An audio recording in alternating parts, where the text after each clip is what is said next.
ഇന്ന് പുതിയൊരു ദിവസം തുടങ്ങുകയാണ്. മണ്ഡലകാലവും വ്രതത്തിൻ്റെ ഒക്കെ സമയമാണ്. നമുക്കിന്ന് ഉച്ചയൂണിന് എന്താ ഉണ്ടാക്കാനുള്ളത് നോക്കാം.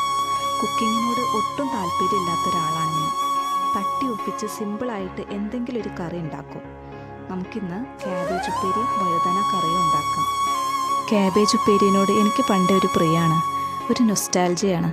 ഞാൻ സ്കൂളിലും കോളേജിലൊക്കെ പോകുമ്പോൾ എൻ്റെ ചുറ്റുപാത്രത്തിൽ അധികം അമ്മ ഉണ്ടാക്കി തരുന്നൊരു കറി തക്കാളിക്കറി അല്ലെങ്കിൽ ക്യാബേജ് ഉപ്പേരിയാണ്. ഇത്തരം ഉപകരണങ്ങളൊക്കെ കണ്ടുപിടിച്ചത് വീട്ടമ്മമാർക്ക് വലിയൊരു ഉപകാരമാണ്. ജോലി എളുപ്പമാക്കാലോ. ഇവിടെ ആർക്കും ഇഷ്ടമല്ല കേട്ടോ ഇത്, പക്ഷെ എനിക്കിഷ്ടമാണ്. അതുകൊണ്ട് തന്നെ ഉണ്ണിയേട്ടൻ അത് മേടിച്ചുകൊണ്ട് വരാറുമുണ്ട്. തൈറോയിഡ് ഉള്ളവരൊന്നും അത് കഴിക്കരുതെന്ന് പറയണേക്കാട്ടോ. കുട്ടികൾക്കൊന്നും ഇഷ്ടമല്ല. സാലഡിലുള്ളതൊക്കെ ആണെങ്കിൽ അവർ കഴിക്കും.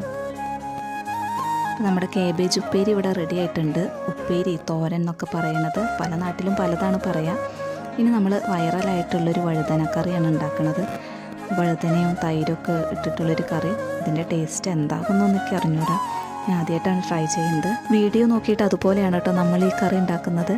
വഴുതന വട്ടത്തിലരിഞ്ഞിട്ട് ഉപ്പും മുളകും മഞ്ഞൾപ്പൊടി ഇട്ടിട്ട് എണ്ണയിലിട്ട് ഫ്രൈ ചെയ്തെടുക്കുകയാണ്. മറ്റൊരു പാത്രത്തിൽ തൈരും ഉപ്പും ഇട്ട് മിക്സ് ചെയ്തിട്ട് ഈ ഫ്രൈ ചെയ്ത വഴുതന അതിലിട്ട് മിക്സ് ചെയ്യാണ്. എന്നിട്ട് താളിച്ചൊഴിക്കാൻ വേണ്ടിയിട്ട് വെളിച്ചെണ്ണയും കടുകും ചെറിയ ഉള്ളിയും കറിവേപ്പിലയും ഇട്ട് വഴറ്റിയിട്ട് അതിലേക്ക് കളറിന് വേണ്ടിയിട്ട് കുറച്ച് മുളക് പൊടിയും കൂടിയും ചേർത്ത് കൊടുക്കുന്നുണ്ട്. അത് വഴറ്റിയിട്ട് നമ്മൾ നേരെ ഈ മിക്സിലോട്ട് ഒഴിച്ചു കൊടുക്കുകയാണ്. 5 മിനിറ്റിൻ്റെ ഉള്ളിൽ കറി റെഡി കേട്ടോ. മടിയുള്ളവർക്കൊക്കെ ഉണ്ടാക്കാൻ പറ്റിയിട്ടുള്ളൊരു കറിയാണ്. അപ്പോൾ ഞാനിത് കൂട്ടിയിട്ട് ഫുഡ് കഴിക്കട്ടെ. വഴുതന കറി ഞാൻ ആദ്യമായിട്ടാണ് കൂട്ടുന്നത്. എന്തായാലും എനിക്കതിൻ്റെ ടേസ്റ്റൊക്കെ ഇഷ്ടപ്പെട്ടു. നല്ല പുളിയും എരിവൊക്കെ ഉള്ളൊരു കറി.